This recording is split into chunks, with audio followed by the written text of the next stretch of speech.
नमस्ते। मैं संदीप कुलकर्णी आप सभी लोगों का स्मॉल वीडियो सेक्शन में स्वागत करता हूं। आज हम बात करने जा रहे हैं best practice to check of carbon. तो कार्बन जब हम केमिस्ट्री चेक करते हैं तो उसमें सबसे अहम एलिमेंट होता है कार्बन।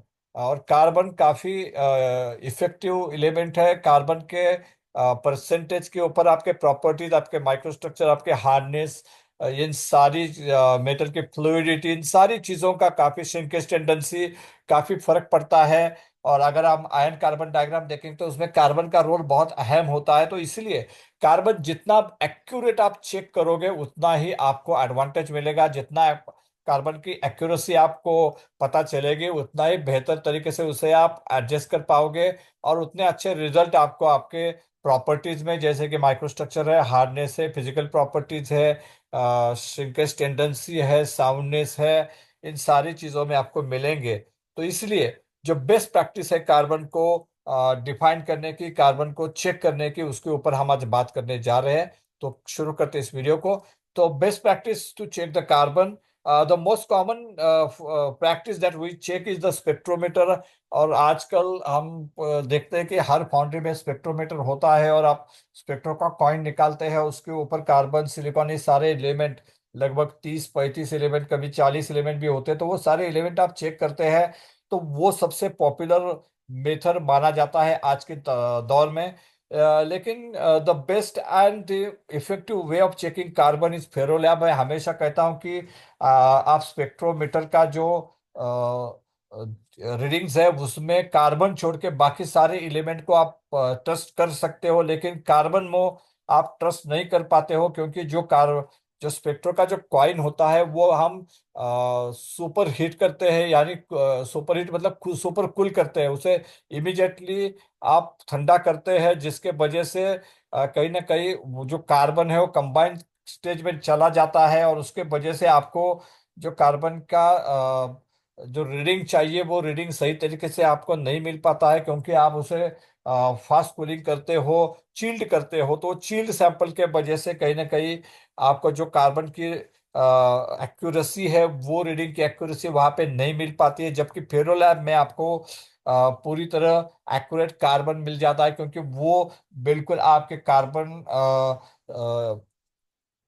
आयन कार्बन डायग्राम के बेसिस के ऊपर वो सारा जो कार्बन का जो रीडिंग है वो निकालता है। तो इसके वजह से आपको फेरोलैब में बेहतर रीडिंग मिलता है, अच्छा रीडिंग मिलता है। तो हमेशा मैं कहता हूं कि आप फेरोलैब से कार्बन ले लो, और बाकी सारे जो एलिमेंट है वो आप स्पेक्ट्रोमीटर से ले लोगे। तो आपका जो ओवरऑल केमिस्ट्री है वो ज़्यादा एक्यूरेट नजर आएगा। साथ ही में एक और बात होती है जिसमें हम कहते हैं कि जो वेट एनालिसिस है, तो वेट एनालिसिस बोरिंग हम निकालते हैं, उसके बाद हम वेट एनालिसिस करते हैं। तो wet analysis also gives a good result, अच्छा रिजल्ट वो भी देता है, काफी हद तक एक्यूरेट रिजल्ट देता है वो। लेकिन वो जो प्रोसेस है, वो प्रोसेस हम जैसे ऑनलाइन नहीं कर सकते, रेगुलरली नहीं कर सकते, तो वो वंस इन अ वाइल कर सकते हैं या फिर पीरियोडिकली कर सकते हैं, जिसमें आप वेरीफाई कर सकते हैं कि मेरा स्पेक्ट्रो का कार्बन, फिरलैब का कार्बन और मेरा वेइंग का कार्बन में क्या फर्क है। वो आप वेरीफाई कर सकते हो। लेकिन रेगुलर के लिए आपको डेफिनेटली आपका जो फिरलैब है वही इस्तेमाल करना पड़ेगा। स्पेक्ट्रोकाइन आर कूल्ड फास्टर एंड दस कार्बन रीडिंग में गेट अफेक्टेड। तो मैंने जैसे कहा कि वो चिल्ड सैंपल होता है। साथ ही में एक और फैक्टर भी होता है कि आपका सैंपल का पॉलिशिंग कैसे हुआ है, तो वो सैंपल पे कुछ डिफेक्ट है क्या, वो सैंपल का सरफेस कैसा है, वो सारी चीजें भी कहीं ना कहीं आपके कार्बन के रीडिंग को कंट्रीब्यूट करती है, उसको अफेक्ट करती है। तो वो सारे वेरिएबल्स भी स्पेक्ट्रोमीटर में ऐड हो जाते हैं। तो इसीलिए हमेशा जो स्पेक्ट्रोमीटर का जो रीडिंग है वो कहीं ना कहीं इनएक्यूरेट होता है, इनकंसिस्टेंट होता है। तो ये बात भी आपको ध्यान में रखनी है। सैंपल प्रिपरेशन, सरफेस ऑफ स्पेक्ट्रोकॉइन also plays an important role. So many times in due to inconsistency sample preparation spectro shows inconsistent result। तो कई बार स्पेक्ट्रो के रिजल्ट इनकंसिस्टेंट इसलिए होते हैं कि आपका जो सैंपल है वो सही तरीके से आपने प्रिपेयर नहीं किया है, उसमें कहीं ना कहीं कुछ गड़बड़ है, उसमें कहीं ना कोई कुछ शॉर्टकट है। आपका क्वाइन स्पेक्ट्रो का डाई खराब हुआ है, वो क्वाइन अच्छी तरह से आया नहीं है, या फिर क्वाइन पे ऊपर कुछ डब्बे हैं, आपका पॉलिशिंग ठीक से नहीं हुआ है। उन सारी जो वेरिएबल्स है वो वेरिएबल्स आपके रिजल्ट में आते हैं, रिजल्ट में कंट्रीब्यूट करते हैं, तो इसीलिए स्पेक्ट्रो का जो रीडिंग है वो हमेशा इनकंसिस्टेंट रहता है। Ferrolab reading is always consistent, तो it is the best method for detecting carbon apart from फेरोलैब।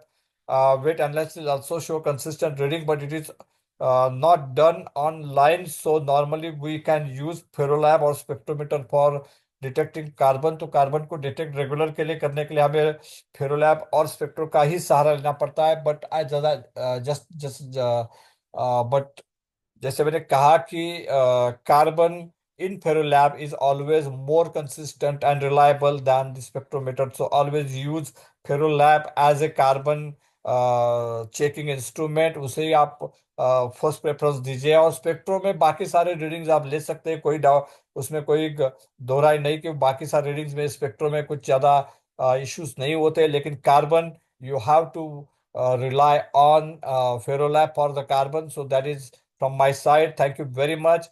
आपका बहुत बहुत शुक्रिया इस वीडियो को देखने के लिए। उम्मीद है आप ये वीडियो अंत तक देखा है तो जरूर आपने पसंद किया होगा। अगर आपने पसंद किया तो आप जरूर इस वीडियो को लाइक कीजिएगा, हमारे डायनामिक फाउंड्री ग्रुप चैनल को सब्सक्राइब कीजिएगा, ताकि आपको आने वाले समय में जो नए नए वीडियोस है उसकी जानकारी मिलती रहे। और साथ ही में आपका जो नॉलेज है, आपकी जो कैपेबिलिटीज है, आपका जो स्किल लेवल है वो बढ़ता रहे, इम्प्रूव होता रहे, और आप आने वाले समय में बेहतर से बेहतर फाउंड्रीमैन बने। इस उम्मीद के साथ मैं इस वीडियो को खत्म करता हूँ। आपका बहुत बहुत शुक्रिया। Thank you, thank you very